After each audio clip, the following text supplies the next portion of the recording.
জানিয়ে দেব সর্বশেষ আপডেট বাংলা সংবাদ। শুরুতেই প্রধান প্রধান শিরোনাম। ছুটির দিনেও অফিস করছেন প্রধানমন্ত্রী। ঈদযাত্রায় নৌপথে কোনো বাড়তি ভাড়া আদায় করা যাবে না, নৌপরিবহন মন্ত্রী। দেশে একটি উগ্র দক্ষিণপন্থা মাথাচাড়া দিয়ে উঠছে, জোনায়েদ সাকি। এনসিপির প্রথম প্রতিষ্ঠাবার্ষিকী আজ, দেশজুড়ে কর্মসূচি। নারী ও শিশু নির্যাতনের প্রতিবাদে জামায়াতের মহিলা বিভাগের মানববন্ধন। বড় ভূমিকম্পের শঙ্কায় বাংলাদেশ, প্রস্তুতি নেওয়ার তাগিদ বিশেষজ্ঞদের। অন্তর্বর্তী সরকারের জারি করা ১৩৩টি অধ্যাদেশ বিল আকারে পেশ হবে। এতক্ষণ শুনছিলেন সংবাদ শিরোনাম, এখন শুনবেন বিস্তারিত। প্রধানমন্ত্রী তারেক রহমান আজ সরকারি ছুটির দিনেও অফিস করছেন।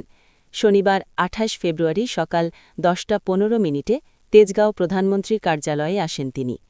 এ সময় প্রধানমন্ত্রীকে স্বাগত জানান বিভিন্ন বিভাগে কর্মরত কর্মকর্তারা।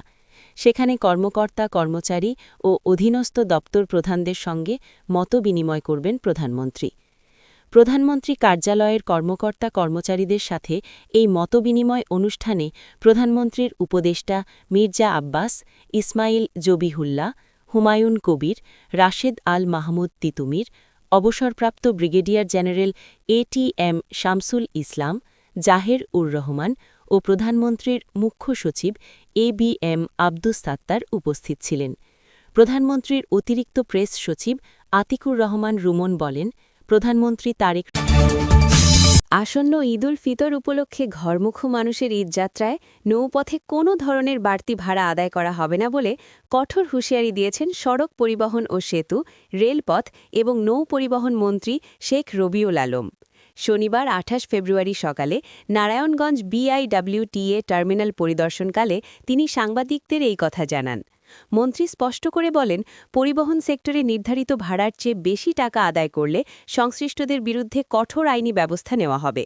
এবারের ঈদযাত্রা অন্যান্য বছরের তুলনায় অনেক বেশি স্বস্তিদায়ক ও নিরাপদ হবে বলেও তিনি সাধারণ মানুষকে আশ্বস্ত করেন। পরিদর্শনকালে মন্ত্রী শেখ রবিউল আলম নৌপথে চাঁদাবাজির বিরুদ্ধে জিরো টলারেন্স নীতি ঘোষণা করেন। তিনি জানান, পথে কোনো ধরনের চাঁদাবাজির তথ্য পাওয়া গেলে তাৎক্ষণিকভাবে ব্যবস্থা গ্রহণ করা হবে। ঈদকে কেন্দ্র করে যাত্রীদের ভোগান্তি কমাতে এবং নিরাপত্তা নিশ্চিত করতে প্রশাসনের পক্ষ থেকে বিশেষ নজরদারি চালানো হচ্ছে। মন্ত্রী আরও উল্লেখ করেন, যাত্রী সাধারণের সুবিধার্থে এবং নির্বিঘ্ন যাতায়াত নিশ্চিত করতে সরকার সব ধরনের প্রস্তুতি সম্পন্ন করেছে। দেশে একটি উগ্র দক্ষিণপন্থা মাথাচাড়া দিয়ে উঠেছে। এরা দেশের ভালো চায় না বলে মন্তব্য করেছেন অর্থ ও পরিকল্পনা প্রতিমন্ত্রী আব্দুর রহিম জোনায়েদ সাকি। তিনি বলেছেন, আমরা যেমন জাতিবাদী ফ্যাসিবাদ মোকাবেলা করেছি, তেমনি ধর্মের নাম নিয়ে কোনো ফ্যাসিবাদও সহ্য করব না। শুক্রবার ২৭ ফেব্রুয়ারি বিকেলে বাঞ্ছারামপুরে গণসংবর্ধনা ও ইফতার মাহফিলে এসব কথা বলেছেন। জোনায়েদ সাকি বলেন, বাংলাদেশকে একটি গণতান্ত্রিক ও সার্বভৌম রাষ্ট্র হিসেবে গড়ে তুলতে হলে বিএনপির নেতৃত্বে জাতীয় ঐক্য বজায় রাখতে হবে। ঐক্য অটুট থাকলেই সবার ন্যায্য অধিকার নিশ্চিত করা সম্ভব হবে। তিনি বলেন, এই দেশ আমাদের সকলের, সবাইকে ঐক্যবদ্ধভাবে দেশের জন্য কাজ করতে হবে। আমি এবং আমার সরকার যা ওয়াদা করেছি, পর্যায়ক্রমে সব কিছু পূরণ করা হবে। প্রতিমন্ত্রী আরও বলেন, জনগণের ভালোবাসা ও আস্থাই তার শক্তি। নির্বাচনের আগে দেওয়া প্রতিশ্রুতিগুলো উন্নয়ন, অবকাঠামো সম্প্রসারণ, শিক্ষা ও স্বাস্থ্য খাতের অগ্রগতি এবং কর্মসংস্থান সৃষ্টির লক্ষ্যে কাজ করার অঙ্গীকার বাস্তবায়নে তিনি দৃঢ় প্রতিজ্ঞ। দেশ যাবে নতুন পথে, ফিরবে না আর ফ্যাসিবাদে। এই স্লোগানকে সামনে রেখে প্রথম প্রতিষ্ঠাবার্ষিকী উদযাপন করতে যাচ্ছে জাতীয় নাগরিক পার্টি এনসিপি। এই উপলক্ষে শনিবার ২৮ ফেব্রুয়ারি রাজধানীর ধানমন্ডির আবাহনী মাঠে কেন্দ্রীয়ভাবে ইফতার মাহফিলের আয়োজন করেছে দলটি। বিকেল ৪টে থেকে অনুষ্ঠান শুরু হবার কথা রয়েছে। প্রতিষ্ঠাবার্ষিকী সামনে রেখে গত বৃহস্পতিবার সন্ধ্যায় বাংলা মোটরে দলের অস্থায়ী কেন্দ্রীয় কার্যালয় আয়োজিত সংবাদ সম্মেলনে কর্মসূচির বিস্তারিত তুলে ধরেন উদযাপন বাস্তবায়ন কমিটির আহ্বায়ক আরিফুল ইসলাম আদিব। তিনি জানান, জুলাই গণ অভ্যুত্থানের শহীদ পরিবারের সদস্য, বিভিন্ন রাজনৈতিক দল ও ফ্যাসিবাদ বিরোধী সংগঠনের নেতৃবৃন্দ, সাংবাদিক, শিক্ষক, শ্রমিকসহ বিভিন্ন শ্রেণী-পেশার মানুষকে নিয়ে সম্মিলিতভাবে এই আয়োজন করা হবে।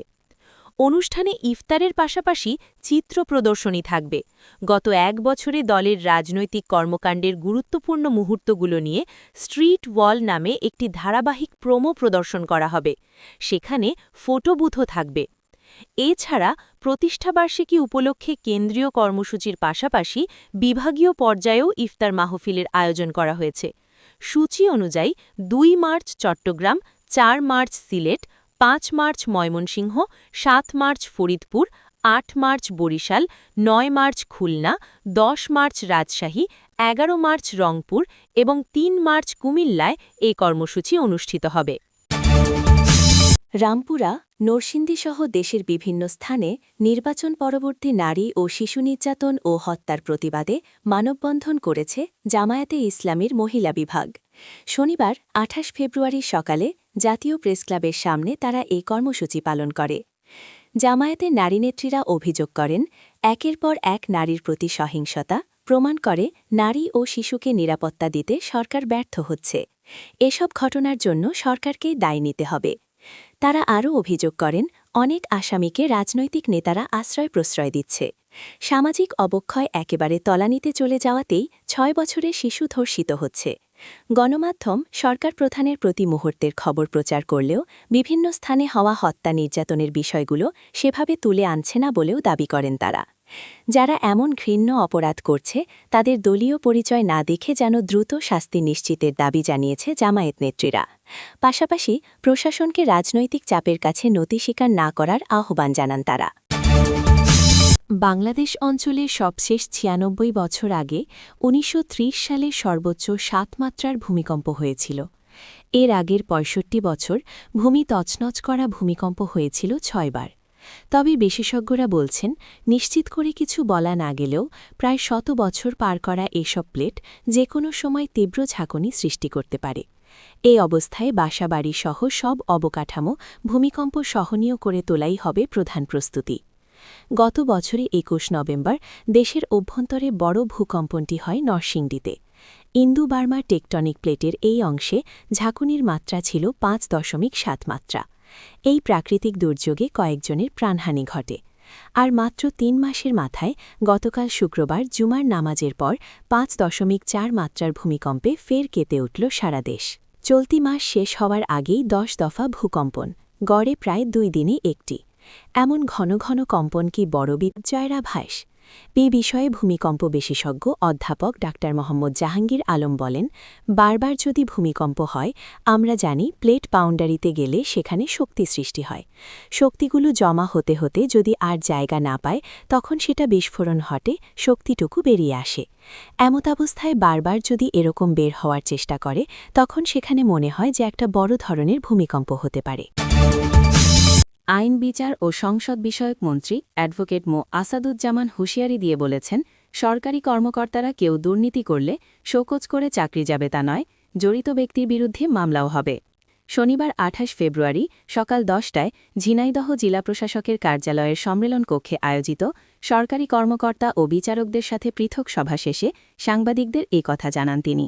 সদ্যবিদায়ী অন্তর্বর্তী সরকারের জারি করা অধ্যাদেশ নিয়ে করা যুগান্তরের এক প্রশ্নের জবাবে আইনমন্ত্রী জানান, অন্তর্বর্তী সরকারের সময়ে সাংবিধানিকভাবে যতগুলো অধ্যাদেশ হয়েছে, প্রত্যেকটা অধ্যাদেশই আমরা বিল আকারে পেশ করব। সংসদের প্রথম অধিবেশনের প্রথম দিনেই অন্তর্বর্তীকালীন সরকারের সময়ে করা ১৩৩ অধ্যাদেশের প্রত্যেকটি পেশ করা হবে।